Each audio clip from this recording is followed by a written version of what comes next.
Hey, everybody. Tim here. Well, today I'm just talking a little bit about owning your positivity. I've been thinking a lot about this lately. I'm 57 years old, but every day learn something new, and I'm still growing, still learning, still trying to become a better person. And the board gaming world, has had sort of a lot of drama, a lot of stuff, a lot of issues going on lately. And I'm really active. A lot of people have right during COVID getting involved in stuff. And the more and more active you are, like the more and more stuff you found out, and the more and more stuff there is, and the more and more conversations and people talking, all that kind of stuff. Well, it got to a point where I was like, man, this is a lot of this stuff is just not making me feel good. I don't feel positive about it. There's a lot of just negativity, a lot of vitriol. Just wasn't good. So I just started to become a little bit more active in owning my positivity. So for years now, and I'll just tell you some of the steps I've done, like especially with social media. For years, I don't really use social media personally. I do for my business, of course.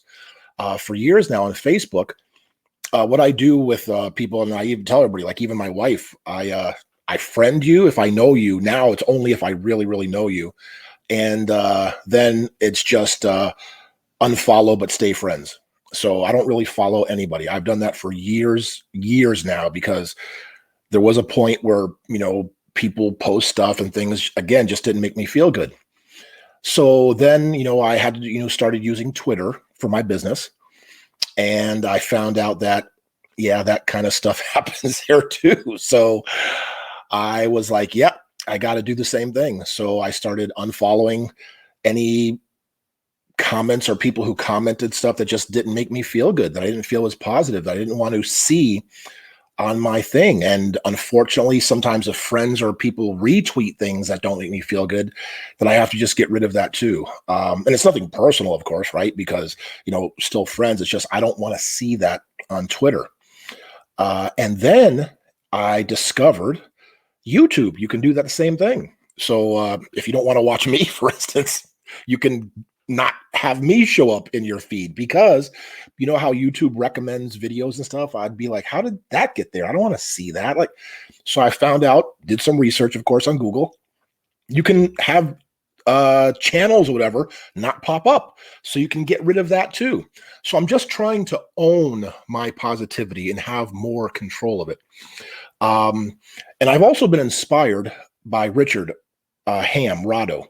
He put out a video recently because he was going through some things personally, and we talked, off record, several times about it. And but he put out a video, and he said something on there that was really profound, that really hit me, and that was about making, like, say, your comment section or whatever, your stuff, sort of, he made the analogy to your front yard, where if somebody posts something um, that you don't agree with, or you don't think you like, or you think is positive, you don't just want to put up a sign next to it and say, hey, I don't agree with that post.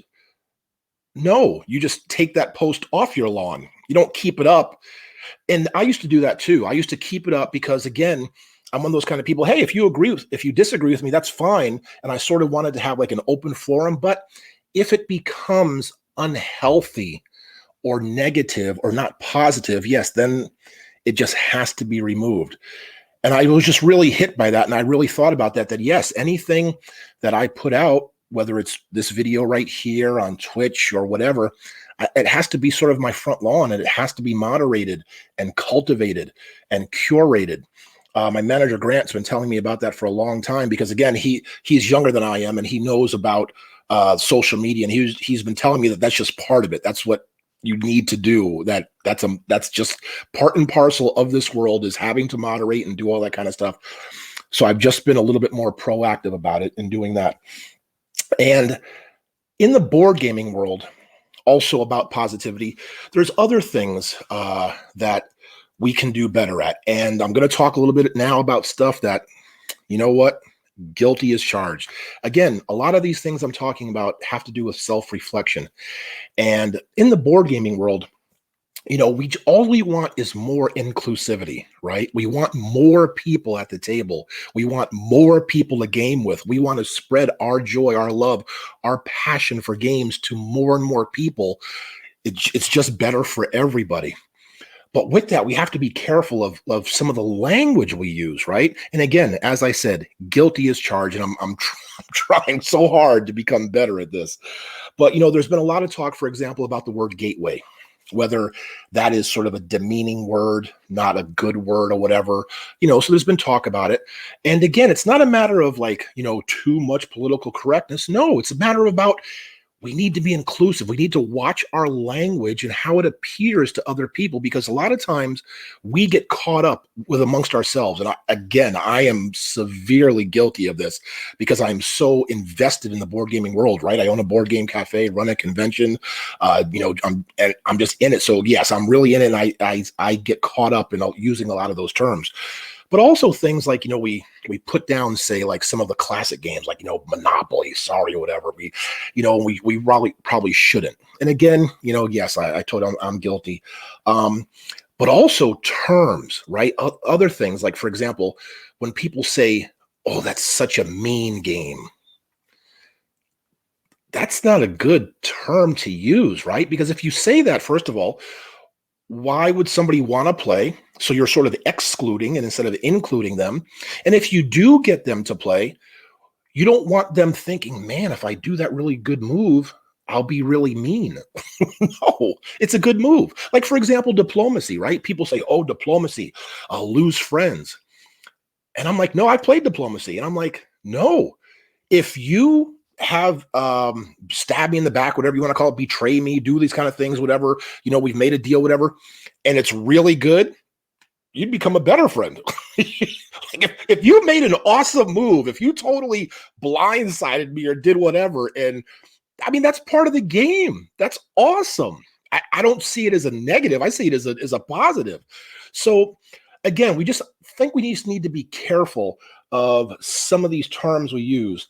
And one more I just wanted to say about that, about, like take that, cutthroat, backstabbing. Again, not saying they're all like bad words, but maybe we can just change our tone, maybe try to use better terminology. And again, a lot of these things I'm talking about are just personal self-reflection, things I'm going through. Just wanted to share them. And hopefully, maybe there are people who maybe feel the same way I do. And again, we're just trying to change. We're just trying to make the gaming world a more inclusive place, a better place, a safer place for everybody.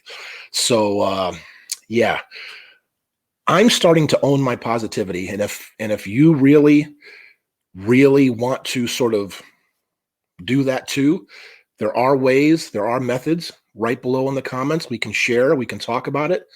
But yeah, take control. Own your positivity. Well, that's what I've been thinking about. Thanks for watching.